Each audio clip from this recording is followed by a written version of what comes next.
part 2 of our Exodus story. So last time we heard about how God saved baby Moses. And then Moses was given to Pharaoh's daughter, and she named him Moses, and she raised him. So what would it have been like? She was the princess.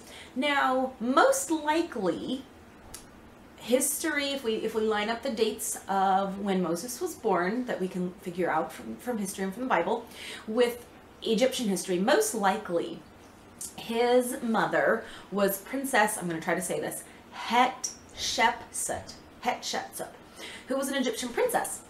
And sometime during Moses' childhood, her father, Thutmose I, died, and her brother, Thutmose II, became pharaoh. And she married her brother. Ugh, they did that back then. Ew. Anyway, she married her brother. So that meant Moses would have been the son of Pharaoh. He would have been the adopted son of Pharaoh. And quite possibly the oldest child. He might have been the one that they were raising to be the next Pharaoh. He might not, because he was Hebrew and they knew that, but he might have. But it doesn't matter if he was or not, if he was being raised to be the next Pharaoh or not. He was still the son of the queen. And so he would have gotten education. He would have learned languages, and he would have learned math and reading and writing and probably some science, and he would have learned sword fighting and archery and chariot racing. He would have done all the things that princes had and had all these privileges. But he knew that he was Hebrew. And he went out and he was watching the Hebrews as they were being enslaved, and he saw an Egyptian man beating a Hebrew slave. And it made him really angry, because he knew that he was a Hebrew, and he didn't like seeing his people treated that way. And so he waited till no one was around, and he killed the Egyptian that was beating the Hebrew, and he buried his body out in the desert. And the next day he went out, and he was watching the Hebrews again. And he noticed 2 of them fighting, and he went over there and was like, "Hey, you guys, stop it." And they said, "What are you going to do, kill us like you did the Egyptian?" And Moses was like, "Oh no, they know about it." Well, Pharaoh, his dad, found out about it and was mad and wanted to kill him because of it. And so Moses ran away, and he ran off into the desert, and he went to a place called Midian. And while he was there, he helped some girls. They came to a well to feed to get water for their animals. And some shepherds came and were bullying them, and he stepped in and helped them and drew the water for their animals. And they went and they told their dad. His name was Jethro. And Jethro said, "Hey, bring him in." And Jethro brought him into his tent and fed him and took care of him.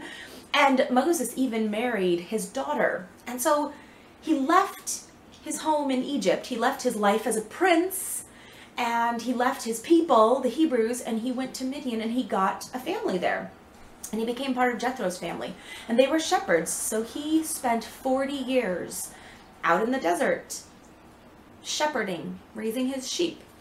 And him and his wife had kids, and so they're out there in the desert. It's been 40 years. He was a prince in Egypt for 40 years, and then he was out in the desert for 40 years, so he's 80 years old.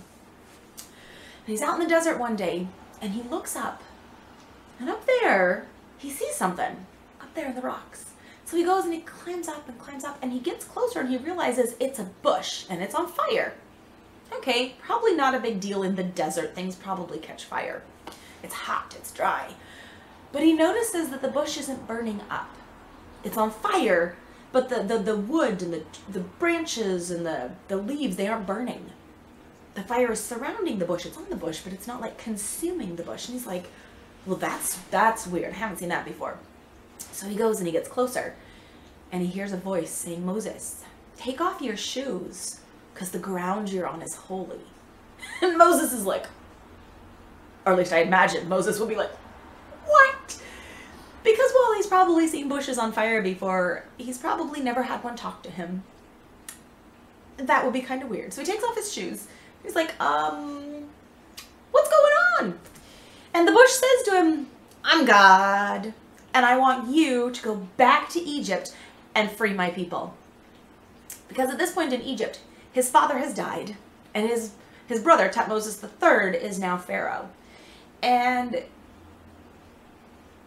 God has heard their cries. He's remembered their cries.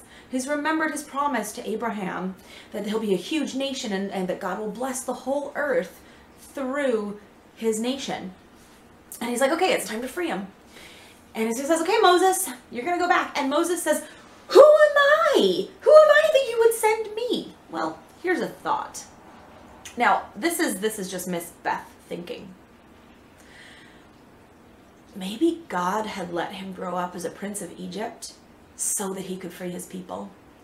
And maybe Moses killing the Egyptian and running away was a big mistake. And now God is saying, hey, let's get back on track. Let's get back. I've got a plan. Let's get you back on that plan. Just a thought. Okay, back to our story. Done with Miss Beth's thoughts. So God says, don't worry, I'm going to be with you. So Moses says, okay, but what if the Israelites, what if the Hebrews say, who sent you?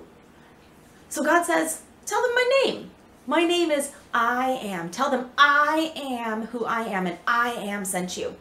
And that phrase, I am who I am, is where we get the name for God, Yahweh, which is the name that God has given us to call him. So if you ever hear us sing a song or hear us talking about Yahweh, that's the name of God. So he says, tell them that Yahweh sent you. And then Moses says, but what if they don't believe me? He's coming up with all these excuses. What if they don't believe me? And God says, okay, I'll give you a couple signs. Take your staff. You've got a staff. Take it and throw it on the ground. So Moses throws it on the ground and it turns into a snake. Ah! Moses kind of jumps back like, ah, snake. I would too, run away. Oh, it's scary. Actually, I like snakes. Snakes are cool, but it would probably startle me. And then God says, pick it up by its tail. First of all, it's a really silly thing to do with a snake. If you pick it up by its tail, snakes have really, really strong muscles and they can come back and bite you. If you're going to pick up a snake, especially one that's venomous that can bite you, you want to pick it up right behind its head because then it can't can't bite you. But he tells him to pick it up by its tail. Okay, Moses does it, and as he picks it up, it turns back into his staff. And then God says, put your hand inside your jacket. And so Moses puts his hand inside his jacket. He says, now take it out. And he pulls it out and it's leprous. Now, leprosy still exists in the world, but it's something that we don't see here in America. It's a skin condition that causes the skin to pretty much rot. And it was contagious, and somebody with leprosy couldn't live around other people. They had to live outside the cities because it was contagious and they didn't want other people to get it. So Moses is like, leprosy. So God says, put it back. So he puts it back inside his jacket. He says, pull it out, and it's gone. And God says, those are signs. You can show them my power. Show them and prove to them that I've sent you by showing them those signs. And then Moses comes up with another excuse. He said, but I'm not really good at talking to people. And I kind of like, I'm kind of a slow talker. I'm not good at talking to people, so you don't want to send me. And God says, fine. I will give your brother, Aaron, to you as a helper, and he can talk to the Israelites for you, but you're going. So finally, Moses is out of excuses. He's come up with all his excuses he can. He has no more excuses. So God says, go, and Moses says, okay. And so he packs up, and he heads back to Egypt. 40 years after he left, he heads back to confront Pharaoh, his brother, and to save his people. So that's the end of our story for today. Tune in next time and I will tell you what happens when he gets to Egypt and confronts Pharaoh. Miss you guys. Bye.